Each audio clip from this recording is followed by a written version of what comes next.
का तत्व किसी भी धर्म में मुझे लगता है कि जैसे एकदम पूरी तरह से ढक सा है। इतनी बाह्य की चीजें हैं, इतनी गलत चीजें इसके अंदर आ गई कि लोग अब कहने लग गए, या फिर बच्चे कहते हैं ये क्या धर्म मर्म है, सब झूठ। झूठ नहीं है, धर्म है हमारे अंदर। जो 10 धर्म है ये हमारे भव सागर में है, और ये 10 धर्म मनुष्य के हैं। जैसे कि कार्बन की 4 वैलेंसीज होती है, ऐसे हमारी 10 वैलेंसीज होती है, और जब ये खराब हो जाती हैं तभी हम मनुष्यता से गिरते जाते हैं और हमारा शरीर भी फिर उससे खराब होते जाता है। अब जैसे कि नानक साहब ने कहा है, उनसे पहले मोहम्मद साहब ने कहा कि आप शराब मत पियो। उस जमाने में आप जानते हैं कि सिगरेट विगरेट नहीं थी, तो उन्होंने कहा भाई शराब मत पियो, कोई मादक चीज मत पियो। उनके बाद वही नानक साहब बन के आए, उन्होंने कहा नहीं बाबा, शराब भी नहीं पियो और सिगरेट भी मत पियो। अब कहेंगे कि हाँ, पर उन्होंने तो ड्रग लेने के लिए मना नहीं किया था, तो अब ड्रग लेने में क्या हर्ज है। माने ये कि हम ढूंढते रहते हैं किस तरह से अपना सर्वनाश करें। अब उस वक्त में ड्रग थे कहाँ। अब मैं कहूं कि ड्रग मत पियो, समझ लीजिए, तो आगे जाकर आप कहेंगे कि माताजी ने सिर्फ ड्रग को मना किया था, बाकी तो मना ही नहीं किया। लेकिन ये सोचना चाहिए कि कोई भी मादक चीज लेने से वो आपके चेतना पे असर करती है, इसलिए उसको नहीं लेना चाहिए। ये लोग जो हमें बता गए वो हमारे भले के लिए और हमारे संतुलन के लिए। अगर हमारे अंदर संतुलन नहीं आएगा तो कुंडलिनी कैसे जगेगी। जब बीच में ही रुकावट हो जाएगी तो कुंडलिनी कैसे जग सकती है और वो कैसे अंदर जा सकती। तो उन्होंने कहा आप संतुलन में रहो। अब धर्म के कर्म कांड भी तो हजारों है, वो भी इतने व्यर्थ और इतने बेकार हैं कि कुछ पूछे नहीं। कोई मर गया तो, कोई पैदा हो गया तो, किसी की शादी हो गई तो दुनिया भर के कर्म कांडों में सबने लपेट लिया, और अगर उसमें मेरे तो किसी का अर्थ ही लगता नहीं। कोई अर्थपूर्ण चीज हो तो उसे करना चाहिए, निरर्थक कुछ न कुछ क्योंकि हम लोग करते आए उसी ढंग से आज चलना चाहिए या करना चाहिए, ये गलत बात है। फिर उसके ऊपर लोग निकलते हैं बड़े सुधारक, वो भी अंधे, वो क्या सुधारना करेंगे, वो अपनी चीज निकाल लेते हैं। जैसे कि हिंदू धर्म में ये गलतियां हैं तो आर्य धर्म, आर्य समाज निकला। आर्य समाज के लोगों से तो बाप रे, उनसे आप बात करते करते पागल हो जाएंगे, ऐसा लगेगा कि इनसे बात करना छोड़ के समुद्र में कूद पड़े।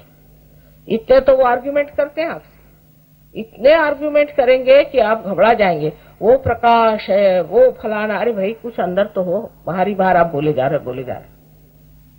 इस तरह की चीजें हम रोजमर्रा अपने जीवन में देखते हैं। ईसाई धर्म में भी इतनी गलतियां और इतनी गड़बड़ है कि जिसकी कोई हद के जब देखते हैं तो लगता है बाप रे, ईसा मसीह ने क्या कहा और क्या हो। कैसे लोग ये आ गए हैं ईसा के नाम पर, इनका कोई संबंध ही नहीं बनता है ईसा से। इसी प्रकार मुसलमानों का हाल है, इसी प्रकार आप देखो तो सिखों का हाल है, इसी प्रकार महावीर के फॉलोअर्स का है, और उसी प्रकार बुद्ध के फॉलोअर्स का है। सब एक से एक बढ़ के अज्ञान में बढ़ते ही जा रहे हैं, बढ़ते ही जा रहे हैं, बढ़ते ही जा रहे हैं। अंधेरे में लड़ाई झगड़ा तो होगा ही। इस अंधेरे को हटाने के लिए मैं कहती हूँ आप पहले जागृति ले लो, आत्म साक्षात्कार को प्राप्त करो, फिर जानो कि तुम्हें क्या बता गए और तुमने क्या पाया। मैं तो कहती हूँ सभी बहुत ऊंचे लोग थे, लेकिन उनका तत्व जो है वही छूट गया, और इतना विद्रूप लूप होकर के हर आदमी बदनाम, हर धर्म बदनाम है। अगर आपको ईसाइयों के बारे में पूछना है तो आप जाके जूस लोगों से पूछें, तो जूस बताएंगे कि ईसाई कितने अधर्मी है। और जूस के बारे में पूछना हो तो आप मुसलमानों से पूछ लीजिए, तो बताएंगे देखिए कितने अधर्मी है। और मुसलमानों के बारे में पूछना हो तो हिंदुओं से पूछ लियो, बताएंगे महाअधर्मी। और हिंदुओं के बारे में पूछना हो तो और लोग जो हैं बुद्ध धर्मी, वो बताएंगे कि ये बिल्कुल बेकार लोग हैं। जैन लोग तो सोचते हैं कि सभी लोग बिल्कुल बेकार है, हम ही एक विशेष रूप के हैं क्योंकि हम मच्छर भी नहीं मारते। अब ये क्या मैं मच्छर और मुर्गियों को रियलाइजेशन देने वाली हूं क्या? उनको बचा करके क्या करना है? अरे भाई, इंसान जो है ये तो उत्क्रांति की चरम सीमा है, एपिटोम ऑफ इवोल्यूशन। यही तो न पाएगा ये। बाकी सब चीजों का इतना महत्व करने की क्या जरूरत है और उनके पीछे भागने की क्या जरूरत है कि साहब हम तो है कि हम मच्छर भी नहीं, हम खटमल भी नहीं मारते। क्या कहने आपके, आप बड़े बहादुर आदमी। इस प्रकार की धारणाएं हमारे समाज में इतने तरह से फैली हुई है। और फिर लोग कहते हैं कि धर्मनिरपेक्ष है हम लोग। अरे भाई, धर्मनिरपेक्ष हो पर असली धर्म को क्यों न जगाया जाए जो हमारे अंदर 10 तत्वों में बसा हुआ। एक बार कुंडलिनी के जागरण के बाद, एक सहयोगी बनने के बाद, ये 10 धर्म उसके अंदर जाग जाते। फिर वो चाहे तो शराब नहीं पी सकता, मैं कुछ नहीं कहती हूँ, तो मैं कहूंगी आधे लोग उठ के चले जाएंगे, शराब मत पियो ऐसा मैं कभी नहीं कहती। अगर मैं कहूंगी तो आधे लोग उठ के चले जाए, पर फिर देख लेना आप पी नहीं सकते। उसके बाद में उसके जो चोरी करने की आदत वो चली जाएगी, उसके अंदर जो स्त्रियों के प्रति या पुरुषों के प्रति एक तरह की गलत धारणा है वो चली जाएंगी। इस तरह से ये जो 10 हैं, एक आनंद में मनुष्य आ जाएगा और एक समाधान में आ जाएगा, और ये जो अपने अंदर 10 गुण है वो जागृत हो जाएगा।